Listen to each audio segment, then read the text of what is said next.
that Hungarian Duncan Hines. She was miserable. Her face was longer than that trip we took tonight. She never said a thing to me. She's too good a sport. She went the whole cockeyed way. Boy, oh boy, dragging a woman like that all the way out to the middle of the harbor for a bowl of sheep dip. Oh, it was Greek bean soup. And at least she tried it. She didn't poke at it with her fork, throwing cute little epigrams like, ho, ho, ho, I think someone's still in there. That's right. At least I was honest about it. You ate 2 bowls because you were showing off for Al Capone at the next table. What are you so angry about, Paul? I just told you, I felt terrible for your mother. Why? Why? Where is she right now, alone with probably the most attractive man she's ever met? Now you tell me that doesn't beat the hell out of the Late Late Show and hair curlers. Oh, I can just hear it now. What sparkling conversation. He's probably telling her about a chicken cacciatore he once cooked for the High Lama of Tibet, and she's sitting there shoving pink pills in her mouth. Well, you can never tell what people talk about when they're alone. I don't understand how you can be so unconcerned about this. Unconcerned? No, I am plenty concerned. Do you think I'm going to get a wink of sleep until the phone rings in the morning? I am scared to death for my mother, but I am grateful that there is finally the opportunity for me to be scared to death for her. What I'm really concerned about is you. Me? Me? Yes, I'm beginning to wonder if you're even capable of having fun. Why? Because I like to wear my gloves in the winter? No, it's because there isn't the least bit of adventure in you. You know what you are, Paul? You are a watcher. In this world, there are watchers and there are doers, and the watchers sit around watching while the doers do. And you know what? Tonight you watched while I did. Yeah? Well, it was harder to watch what you did than it was for you to do what I was watching.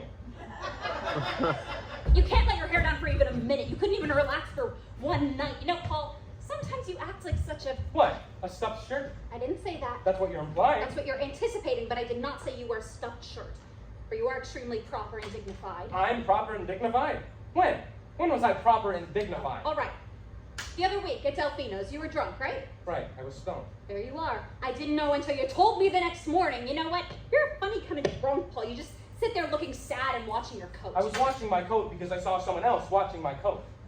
Look, if you want, I'll get drunk for you sometime. I'll show you a slob, make your hair stand on end. That isn't necessary. And do you know at P.J. Clark's last New Year's Eve, I punched an old woman? Don't tell me about drunk. All right, Paul. When else? When else was I proper and dignified? Well, all the time. You always look just right. You always act just right. You always say the right thing. You know what? You're pretty near being perfect. That's a rotten thing to say. You know what? I have never seen you without a jacket on. Before we were married, I was pretty sure you slept in a tie. No, just very formal sleeps. You know, you couldn't even walk into a candy store and ask them for a Tootsie Roll. You'd have to walk up to the front counter and point at it and say, I'll have that thing in the brown and white wrapper. That's ridiculous. And that's just the trouble. You aren't. Like last Thursday night, you wouldn't go walking barefoot in Washington Square Park with me. Why is that? Very simple answer. It was 17 degrees. Exactly! That is a very logical and sensible answer, but it isn't any fun. You know, maybe I am too proper and dignified for you. Maybe you would have been happier with someone a little more colorful and flamboyant, like the geek. Well, he'd be a lot more fun than a stuffed shirt. Oh, I thought you said I wasn't. Oh, well, now you are. I'm not going to listen to this. I'm not going to listen. I've got a case in court in the morning. Where are you going? To sleep. Now? How can you sleep now? I'm going to close my eyes and count Kenichis. Good night. No, Paul, you can't go to sleep. We're having a fight. You have the fight. When you're through, turn off the lights. That gets me so insane. You can even control your emotions. Look, I'm just as upset as you are. But when I get hungry, I eat. And when I'm tired, I sleep. You eat and sleep too, don't deny it. I've seen you. Not in the middle of a crisis. What crisis? We're just yelling a little. Oh, you don't think that this is a crisis? Our whole marriage hangs in the balance. It does? When did that happen? Just now. Because I just suddenly realized that you and I have absolutely nothing in common. Why? Because I won't walk barefoot in the park in winter? You haven't got a case, Corie. Adultery, yes. Cold feet, no. Don't oversimplify this. I am angry. Can't you see that?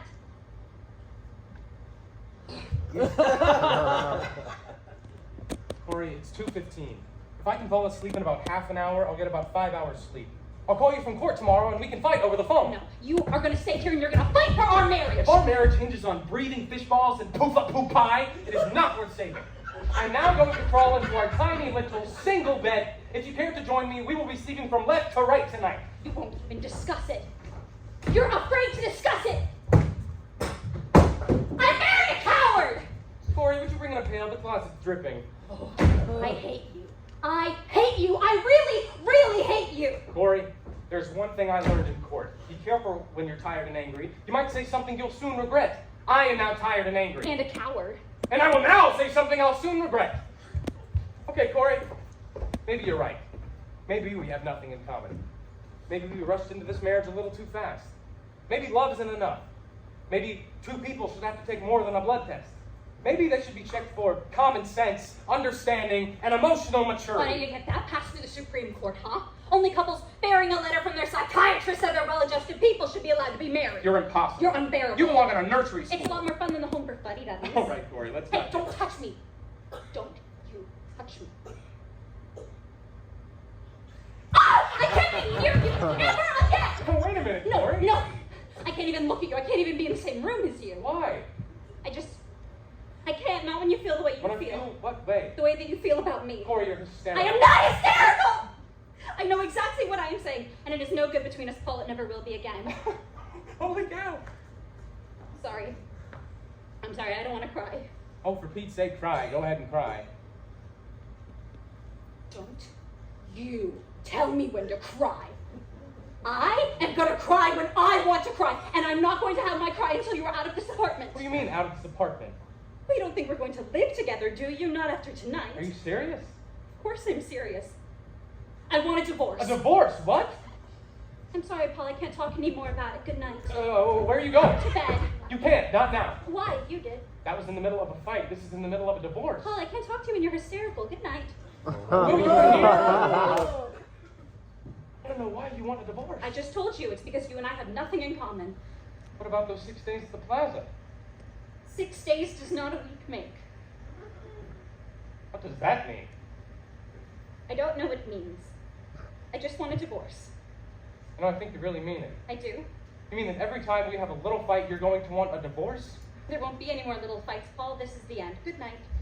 Corie, do you mean to say, won't you come back here? Why? Because I don't want to yell. All the way. You afraid our crazy neighbors will hear? You're serious. Dead serious. You mean the whole thing? With signing papers and going to court, shaking hands, goodbye, finished, forever divorce. That's what I mean. See. I guess there's nothing left to be said. I guess not. Right. Well, good night, Corie. Where are you going? Bed. Don't you want to talk about it? At 2:30 in the morning? Well, I can't sleep until this thing is settled. Well, it may take 3 months. Why don't you at least take a nap? You don't have to get snippy. Well, damn it! I'm sorry. When I plan vacations, I'm happy. And when I plan divorces, I'm snippy. All right. You want to plan this thing? Let's plan it. You want a quick divorce or a slow, painful one? Oh my God, I'm going to bed. You stay here or you get no divorce from me. You can try acting civilized. Okay. I'll be civilized. But charm, you're not going to get. Now sit down, because there's a lot of legal and technical details to go through. Can you do all that? I don't know anything about legal stuff. Aha! Now I'm the doer, and you're the watcher. Right, Corie? Huh? Right? Isn't that right, Corie? So this is what you're really like. Yes! All right, fine. What do you need from me? First of all, what grounds? Grounds? That's right, grounds. What is your reason for divorcing me? And remember, my failure to appreciate Kenichis will only hold up in a Russian court. You're such a scream, Paul. Why weren't you funny when we were happy? Okay, how about incompatible? Fine, are you through with me? Not yet. What about the financial statement? I don't want a thing. Oh, but you're entitled to it. Alimony, property. Suppose I just pay your rent. $75.63 a month, is it? And you can have the furniture and the wedding gifts. I just like to keep my clothes. I didn't expect bitterness from you. I'm not bitter. That's a statement of fact. You're always wearing my pajamas and slippers. Only after you go to work. Why? Because I like the way they see. Never mind. You know, it's stupid. Fine. You know what? I'll sign over your pajamas and your slippers. If you like, you could visit them once a month. No, that's bitter. You're damn right it is. You have absolutely no right to be bitter. Don't tell me when to be bitter. Things just didn't work out. They sure as hell did. At least we gave it a try. Almost 2 whole weeks. Better than finding out in 2 years. Or 20. Or 50. Lucky, aren't we? Luckiest people in the world. Thought you weren't going to cry. Well, I am. And I am going to have the biggest cry I ever had, and I'm going to like it. You know why? Because I'm going to cry so loud that I keep you awake all night long. Good night, Paul. I mean, goodbye.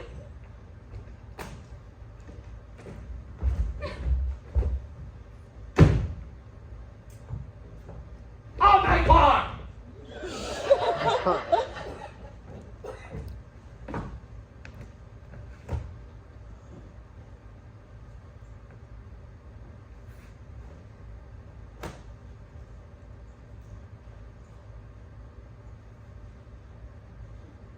6 days does not a week make.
You work and work for a lousy 6 cents.